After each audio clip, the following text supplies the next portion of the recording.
বাতাসের তীব্রতা বাড়তে থাকায় আরও ভয়াবহ হয়ে উঠছে ক্যালিফোর্নিয়ার দাবানল। আগামী ২৪ থেকে ৭২ ঘন্টার মধ্যেই সর্বোচ্চ বিপজ্জনক পর্যায়ে যেতে পারে পরিস্থিতি। আর্দ্রতা কম থাকায় আগের চেয়েও দ্রুত গতিতে নতুন অঞ্চলে ছড়িয়ে যাচ্ছে আগুন। এমন অবস্থায় নতুন করে বাসিন্দাদের ঘর ছাড়ার জন্য প্রস্তুত থাকতে বলেছে প্রশাসন। নজিরবিহীন এই দাবানলে প্রাণহানি বেড়ে দাঁড়িয়েছে ২৪ জনে।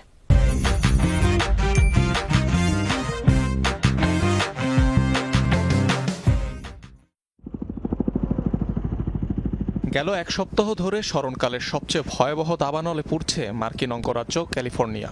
ভয়াবহ পরিস্থিতি যুক্তরাষ্ট্রের দ্বিতীয় বৃহত্তম শহর লস অ্যাঞ্জেলসে। প্রাণপণ চেষ্টায়ও আগুন বাগে আনতে পারছেন না ফায়ার ফাইটাররা। এরই মধ্যে এলো আরও খারাপ খবর। বাতাসের গতিবেগ বাড়তে থাকায় নতুন এলাকার দিকে অগ্রসর হয়েছে আগুন। পুড়তে শুরু করেছে দক্ষিণে ভেঞ্চুরা কাউন্টি।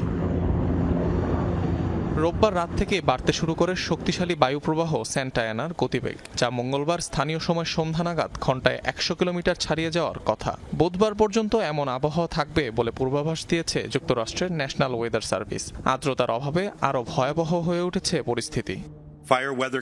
বুধবার পর্যন্ত দাবানলের তীব্রতা থাকবে। নির্দিষ্ট এলাকাগুলোর ফায়ার ডিপার্টমেন্ট এবং নিরাপত্তা কর্মীদের প্রস্তুত থাকার আহ্বান জানাচ্ছে। প্রত্যাশিত আবহাওয়ায় আর্দ্রতা কম থাকবে, যে কারণে দাবানলের সতর্কতা জারি থাকবে।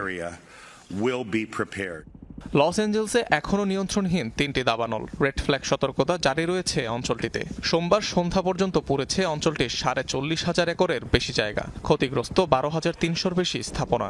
নতুন করে নিরাপদ আশ্রয়ে সরিয়ে নেওয়া হচ্ছে ১ লাখ মানুষকে।